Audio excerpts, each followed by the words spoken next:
Well,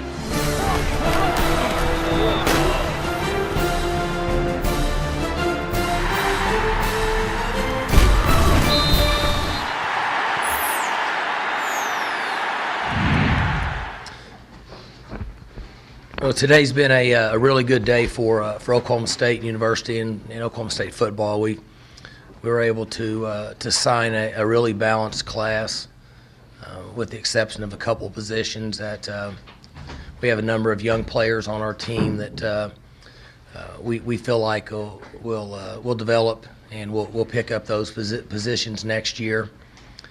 We obviously had tremendous success in the state of Texas. We were able to pick up a couple players in the Atlanta area again.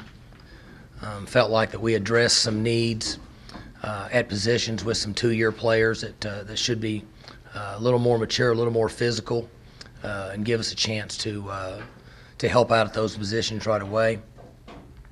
As it says in the release, I would like to thank our staff, recruiting office, media, the young ladies that help us in recruiting that are students here, and our players who have been our best recruiters, our current players. They love being part of Oklahoma State football, and they were the biggest recruiters throughout the recruiting season. Also wanted to thank Coach Holder for allowing us private air use. We have a number of donors and Oklahoma State supporters that donate private planes and allow us to get from one city to another, and without everybody pulling the same direction, without the use of airplanes, it'd be difficult to put a class together like this. So it's a good day for Oklahoma State football, as I said earlier. Looking forward to getting these guys in here this summer and let them get started to being a part of our team. Mike, you mentioned that planes. How is that different than what you've had in the past? Well, over the last few years, we've been very fortunate that we've had, for the most part, just about everything we needed in private plane use. And as you know, it's the economy and recession and everything that we've gone through in this country, and even the state of Oklahoma, it's not easy to just come up with private air.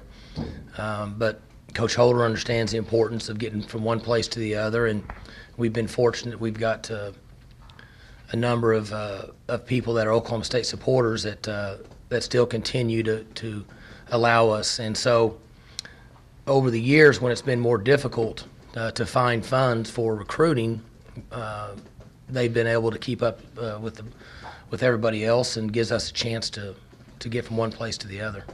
Is it made more difficult considering the tragedy that happened 15 months ago? You got just in terms of checking on everything and all those kinds of things? I'm probably speaking out of place here because I don't know the details of it, but there's stipulations and things in place that we go through, and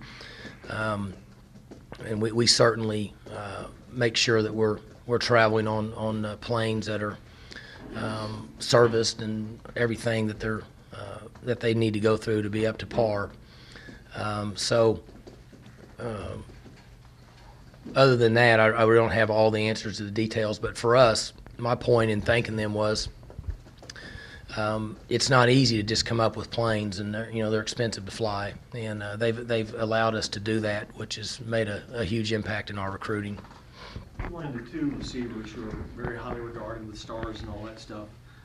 To what degree is your wide receiver reputation with good receivers in the NFL lately paying off for you? Did it pay off with those guys? Well, no question. We're able to attract wide receivers from a much larger area than we do some of the other positions, and we have a number of young men that show a lot of interest in us. And at some point, in the end, it can work against you a little bit because somebody may say, I don't know if I want to go there. You already got 12, 15 guys that can play. So for the most part, it works for us. And there's a little part of it that scares some guys away in the end. What are the two guys that you got today? What do they bring? Well, one of them is 6'4", and he gives us a lot. Very athletic, very physical. He's See, he's 190 now. I think he was 193 when I was down there a couple weeks ago. So he's going to play at 210. He's every bit of 6'4". He may be taller than that, Marcel. And then Samples is not as tall, but he's really fast, and he's got great side-to-side movement, and will be a really good outside receiver for us. His body type is a lot like Josh Stewart's, but he brings enough to the table where he plays on the outside for us. But both those guys will fit in and have an opportunity to play in the first game. Would Dawson Bassett be considered in that group maybe, or have you decided to put side of the ball he's going to play on? He'll be a defensive player. How unique is it to lose one brother and then you gain the other that has a Bassett family? What does it mean to them and you? Well, Dawson has earned everything that he's gotten up to this point. And I said on the radio earlier this morning that he was a little bit of a tweener for us because the position that we needed him at and the positions that he played, we weren't necessarily going to take them in this class. So from a talent standpoint and his attitude and his love of the game, we would have taken him months ago, but we really didn't need and weren't sure we were going to take what would be an outside linebacker because we have so many young players at that position. And then we were able to find a way to get him in our class. And he's going to be, well, he's already 6'4".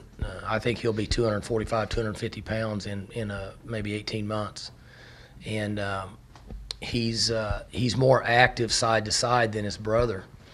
Cooper's a little bigger, but if he's anything in any kind of a player and have the loyalty that his brother did, that Cooper had for our program, he's a great take for us. So from a talent standpoint, we liked him from day one. We just didn't know that he fit in this class, and unfortunately sometimes that happens, but we're thrilled that he's a part. Great family and great Oklahoma State people. Mike, you were talking about Dawson there, and two kind of hidden themes that continue in your recruiting. Brothers, because I mean, you had the Woods, the Koenigs, now Curry, Bassett, and coaches' sons. Because you mentioned Samples, his dad, and Curry's dad. I mean, those are two kind of underlying themes with you. For the most part, if you grow up in a coaching family, you have a good chance to have a feel for what it's like, the everyday environment of athletics and the pressure and the challenges involved. And we've been very fortunate that we've had some brothers that have come through here that have done very well. But that's a sign that we're handling them the correct way, and they're happy here at Oklahoma State. Because if they weren't, their brothers wouldn't come. And we've been very fortunate because the guys that are coming through here are good players. Their brothers were good players. And I said this a year or two ago that I feel like Oklahoma State's starting to build a football tradition. And that's the foundation of where it starts. The former players, they have to come back. They have to be a part of our alumni weekend. If you've noticed, we've had a number of our players that have been here since I've been the head coach that come back on their open weekends in the NFL, and they're on the sidelines. And they do that on their own. And they come, they want to be here, they want to be on the sideline, they want to be a part of our team. So we're starting to build some of that tradition that over years and years and years will begin to pay off for your football program. Because of what you lost at kicker with Quinn Sharp and running back with Joseph Randall, it looked pretty obvious that you needed to bring in some bodies at those positions. Can you talk about the guys you are bringing in at kicker and running back?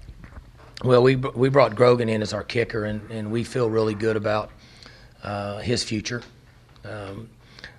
I will have to say that, when I watch tape on these players with him, if it goes down between the field goals, then he's good. If not, then we move to the next guy. And he kicked a lot of them that went between the goalpost, and he has a strong leg. He has the capability of kicking a 50-yarder right now. So his work habits are really good. Special team players at our level, snappers, punters, holders, kickers, have to be willing to do it on their own because we have people that are responsible for them, but the number of teams at our level that have kicking coaches and or punting coaches like they do in the NFL would be very minimal. And so they have to have great work habits. And we think that he's a guy that's willing to work really hard to make himself a better player. And then at the running back position, we were just going to take one. And we had Webster for months committed to us. And Jamal Singleton did a really nice job of communicating with others in recruiting, which is hard to do. It's hard to stay in touch with them and get them to really buy into what you're trying to tell them when you haven't offered them a scholarship. But we didn't really have that slot until Joseph made himself available for the draft. Then we were able to pick up Rennie, which we liked him from the start. But Webster committed first, and we didn't have the extra position or the extra scholarship. And so we're excited about both of them. We think they fit our style of play. We've been very successful on offense with those type of running backs. You always try to make the numbers balance out where you never cut short. What was a need on defense that you had to bring in? Defensive linemen and ends. And this will be the best class that we've brought in since I've been the head coach here. In terms of that position or overall?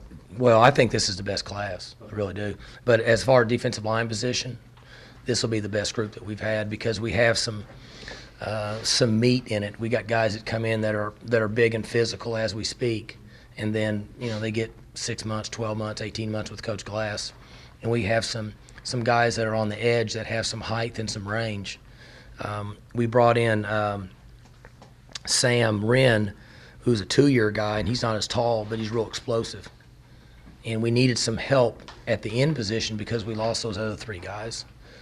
But this is, I'll be very surprised if 18 months from now that we all don't agree that this is the best group of defensive linemen that we've signed since I've been the head coach here. And obviously with 3 quarterbacks to start last year, quarterback was not a need in this class. That's correct. Okay. We'll pick one up next year. How about the defensive tackle you got today? I mean, that's probably the one surprise of the day. Ofa? Yeah. We felt like Ofa was on board with us for quite a while. He has a very close, strong family in Salt Lake City. There's 5 of the brothers. Either he's the 6th or there's 5 total, I'm not for sure, and they're all 300-pounders, so they all look the same to me. But close family. He's got a sister that's 16, 17, I believe, and mom and dad and uncles. There's a real close community there. So our only concern is whether sometimes in the end those guys get a little concerned and may not travel away from home. When he visited here a couple weeks ago, he was convinced that this was the best school for him. And it was just a matter now of him kind of breaking away for a couple years away from home. But he's a very physical, strong body to put inside, and has really good lateral movement, and his motor runs really well. Great personality, and will bring a lot to our team. You obviously focus on defensive backs too. I mean, is it hard to recruit defensive backs with all the pass-heavy offenses they're going to see in the Big 12? Not really. That means you got to recruit good ones. I think that what's different in recruiting than it was 4 or 5 years ago is we feel like that the cornerbacks have to be bigger than what we used to be able to play with for 2 reasons. One, because of the style of spread offenses that are in this league. They're getting them singled up on the weak side, and they're running the tailback over there, and they're pounding on them. And then 2, the receivers that we're playing against are bigger now. And you guys have been watching college football for a long time. There used to be a number of guys out there playing that were 5'10" and 5'11" and 6 foot and 175 pounds. Well, the receivers we're playing against now and the ones that we play with here, they could be 6'2", 6'3", 215 pounds. And so those little corners are having a hard time. So we tried to beef up that position. And then at the safety position, it's really unique because that used to be a run support position. And now offenses have plans to isolate safeties on a number 2 or number 3 receiver. If you want to play any pressure at all and blitz and place a man, then you could be covering Josh Stewart or Justin Blackman as a number 2 or 3 receiver, or even Crabtree. In the Super Bowl, he played an inside receiver at this level, and that's who the safety could be covering. So they have to not only be physical, but they have to be agile enough to be able to cover good receivers inside. Mike, year in, year out, your recruiting classes aren't really ranked that high nationally yet. You guys are one of the winningest programs over the last 4 or 5 years. What are you guys seeing that these recruiting experts aren't? Well, I think that we do a really good job when we get them here, and I did mention this on the radio, and it's interesting with technology and the level of communication that's out there now. How much is out there that's not true in recruiting, and I'm not very sound with Twitter and Facebook and all those things, so I'm not smart enough to figure it out. I'm not sure I want to, but there's so much information out there. We see information that, well, let me back up. We have people that track all that, and then they'll give us the information because we're just like you guys. We got to check it out, even though we know most of it's probably fabricated. We still have to look at it and see what's out there. So we have people work in our building, and they check all that. And it's interesting to me that there's actually high school coaches that do it, and they're putting information out there on Twitter on their own recruits, which is amazing to me. But either way, that's kind of the way it is. So my point is that we try to get young men that fit our system, that have some values and want to be a part of our team, and that football is really important to them. And each year we'll come across 3 or 4 guys that are really talented, and in our opinion, we don't feel like that they'll be a team player, or they won't fit Stillwater, or they won't fit what we need here, and so we'll pass on them. Now, there's a lot of players that pass on Oklahoma State, don't get me wrong. Sometimes we see young men that somebody doesn't have rated very high, and we could throw the names out of here all day. I think Blackman was a 2-star. He may have been a 3 or 2-star.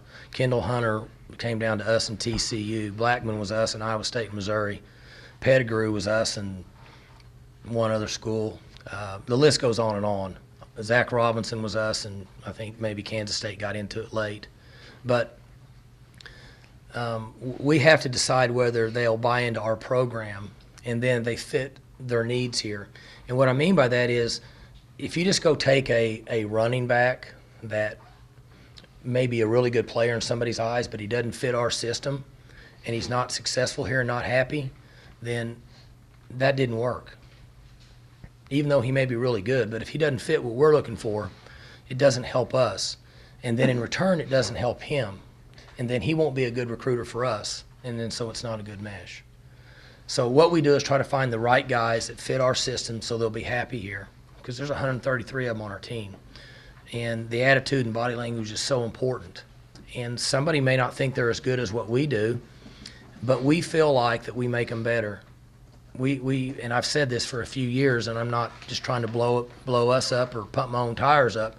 We take a 2-star and make them a 3, and a 3 and make them a 4, and a 4 and make them a 5. And we really believe that, and that's what we do.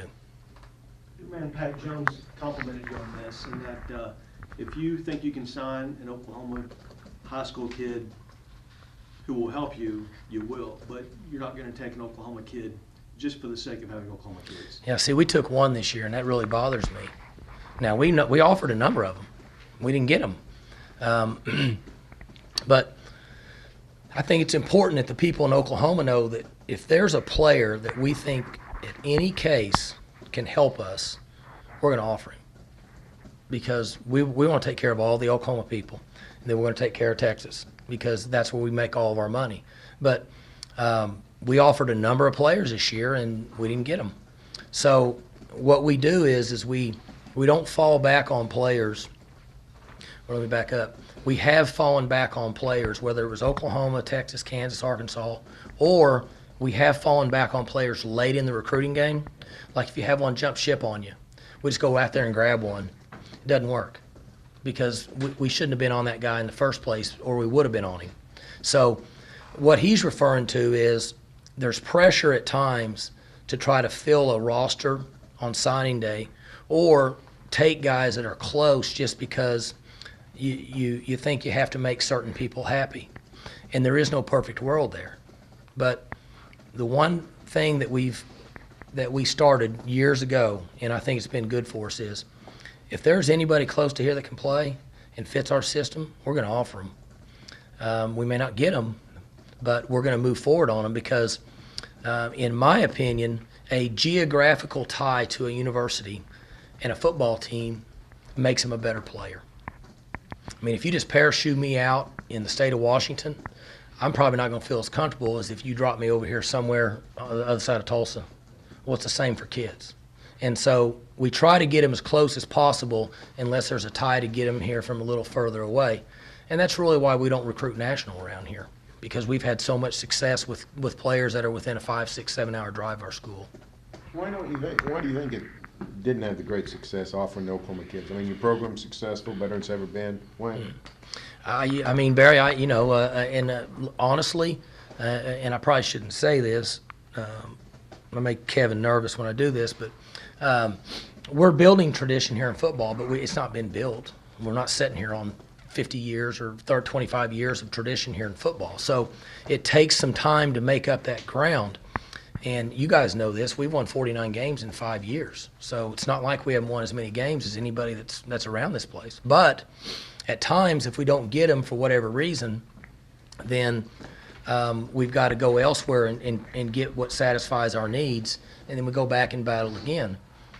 In 14, the 14 class, I don't know if it's legal to say this or not, but I probably better not because it's probably not legal. But anyway, I should say legally I can say this. Within a 3-hour drive of where we're at right now, it's going to be a really good class. So we're excited about that because that makes it easier on us. Coach, you mentioned technology. Since you've been a head coach, how different does recruiting look? Not with just technology, but with everything. Yeah, it's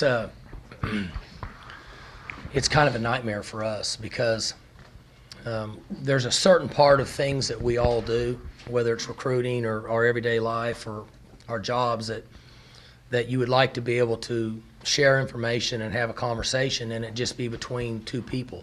Well, that doesn't really happen anymore, and especially in recruiting. There's if there's 100 recruiting services out there, there's only about 2 or 3 of them that are really legitimate, in my opinion, and those are the ones that most of us follow. Okay, you've got Scout and you've got Rivals that do a really good job and have fairly accurate information and actually talk to the young men, and so they have a legitimate reason to put something online or print it. Then you have about 98 other people that are just somebody.com, and whether you like it or not, most of their information is not true, and it can cause issues, and it's kind of a pain in the rear, but it's not ever going away. I mean, that's what we do. I mean, there's not anybody in this room that doesn't have their phone in their pocket right now. So. While we got you here, are you close to an offensive coordinator, or do you have a timetable to pick one? I'd hope to have one in place by 1st March. Quicker would be better. And the truth of the matter is I've only talked to 2 people, and that was just because I had the time and I bumped into them. All of us are extremely busy at this time of year. As soon as the bowl game's over, we have 2 or 3 days. And during that time, I spend with my family. And then once we get back into recruiting, I mean, I'm one city to the other, and I'm in a school and in a car and in a home. And so for me to legitimately have a good conversation and do the right thing is difficult. But I have had a couple conversations with some guys that I have interest in, and but now it just comes to whether they have really interest in us, and then you've got to work through all the details. And I said March 1st. I don't know what this is, a 6th or something like that. Should be a lot quicker than that. I would think, I don't know, within a week or 10 days, or maybe even quicker, just depending on how fast some of it. I need to return a couple calls here later and see where I'm at on it. I'm going to guess You don't want to identify the two guys you've talked to. No, not right now. And for them also, because they've got a job to do and they have things going on, and I don't really care to keep it all secret. I just, mainly for them. Have you checked Danielle's phone log just to see, because I'm gonna guess, besides you seeking, there are others that are applying. We've had a number of people call in, and but one thing that I've done, Robert, and you're obviously very close to the program, is that they all know I'm not going to return any phone calls because one, I don't have time to do it. Two, I don't have enough juice on my phone to return that many calls. And three, if you ever start returning them, then it just brings more in. So to be fair to everybody, I don't start that process, and then they all know, and it kind of fades away after about a week. What have you told your recruits that want to know when they ask what about what's the coordinator status? What do you tell them? They ask that just like you asked it, and I said that this is the third time really that we've run into this situation over the last like 6 years or something after Larry left. One being me, and then Dana, and then Todd. So it's really the fourth time. But that one thing is true is that our offensive philosophy has not changed. We're going to be spread, and we're going to run it, and we're going to throw it, and we're going to play fast, and we're going to be aggressive. And we'll find somebody that can coach quarterbacks and call plays that'll run our system because we feel good about it. And fortunately for me, it's happened so many times in the last few years that they believe that. I really worried about that 4 years ago because they weren't sure. You can say it, but there's no proof. Well, there's proof now that we're going to run the same style of play and we're going to run the same offense. It's just a matter of who's doing it. It'll vary a little bit every year based on who the quarterbacks are, who the receivers are, and who the running backs are. Because it came on the fly, you really didn't have a chance to have any kind of press conference or say anything. Talk about your confidence in going forward with Glenn Spencer. Yeah, Glenn has been a really good addition for us and quality worker, and has got great defensive skills, and I'm looking forward to watching him work. And Joe Bob's with us now, and then obviously on offense is Jason, but defensively I'm excited about bringing Joe Bob in, and those guys will get in that room and work hard, and we're gonna make some adjustments on that side of the ball. And we're going to make some adjustments in recruiting on that side of the ball, which we already have. From a number standpoint, to try to get a little better on defense each year. But I'm excited what he brings to the table. A lot of enthusiasm, and between him and the other three guys in that room, it'll be very important for them to get to work after they have a break here for a few days and try to find a way to slow people down. Is it fair to say this because of the added defensive line emphasis, the bigger defensive backs?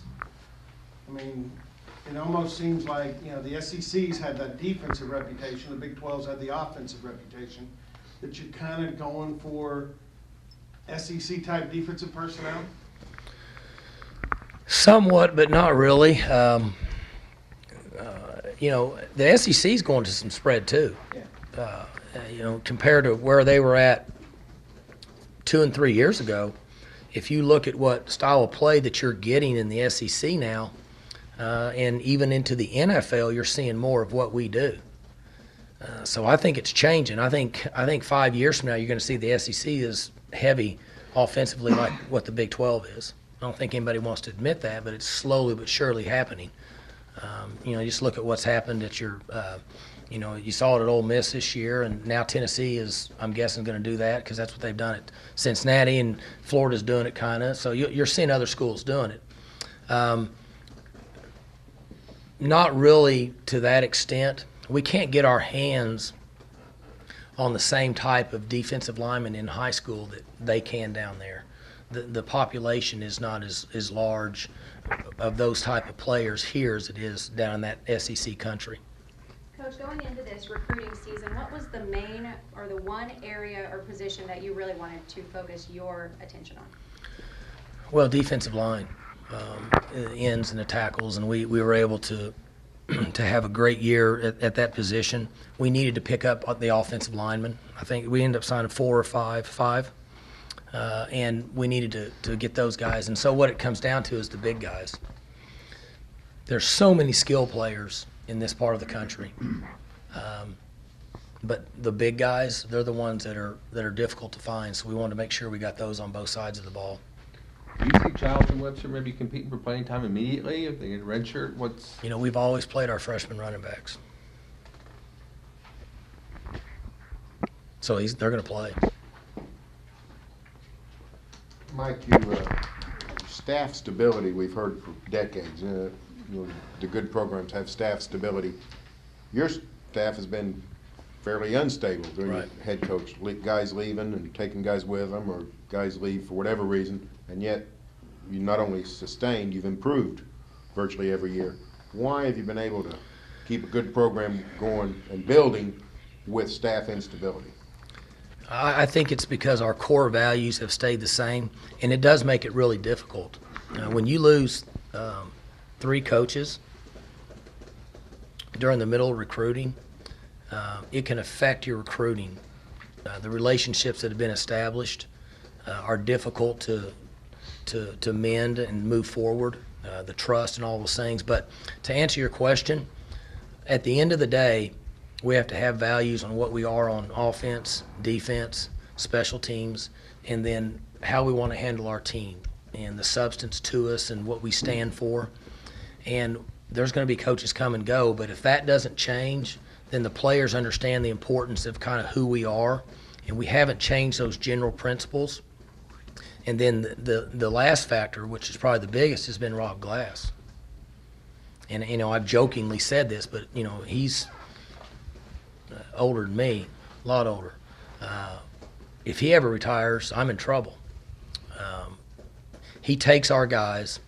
He has them year-round. NCAA allows him to coach them, to teach them, to discipline them year-round, and he's the best there is. And he instills that discipline in them from the time they walk on this campus, and then when they show up with us, they're somewhat trained. And he's just the best there is, and so he's a huge factor in the stability of this program. Even though he doesn't draw up plays, the discipline and the toughness and the structure that he instills in them may be more important than any plays that we draw up. On what you tell recruits concerning this offensive identity, for reasons out of your control last season, you sort of had to be flexible on your offensive identity. And you really had running the same offense, but 3 different ways with depending on who was quarterbacking. Did that lead to any confusion or questions from recruits? Not really, because like when JW was in, and in somebody's mind's a little more of a runner, he threw for 400 yards. And so the players that you're referring to that are our concern at a time that we're targeting are your wide receivers and your running backs. And at the end of the day, our statistics in those areas were as good, if not even better, than what they had been. And so we had examples of, okay, people consider JW more of a runner, and he still threw for this many yards. And then people would consider Wes a thrower, which he is, but we still rushed for this many yards. So the concept has stayed the same. And we'll have to get the group together this summer in August and decide who we have with the new guys, the skill guys that are in, and then what to fit them into the puzzle with what we have from last year, and Tracy Moore, and, you know, he's coming back, and then we decide what we're going to do on offense. And there could be some variation, and there will be, based on who's playing quarterback. And there could be more than one guy in a game, and that'll have to change a little bit because, you know, we all know that if Wes is in the game, we're not going to play the same way as if JW or Clint's in the game. Now, there is similarities with Clint and JW. And as you know, during the season, we found out that Clint's ability to run the football was probably better than what we all thought.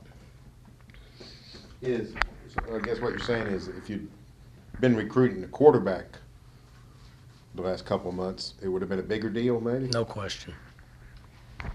And really, for the most part, somebody would have had to have really strong ties to come here, right? We had 3 quarterbacks play. 2 of them were freshmen. One was a junior. They're all coming back. So it would have been hard to get one to come here that really fit what we needed. instead of saying, okay, I can go to a different school and I may at least get some reps for in the first couple of years. So.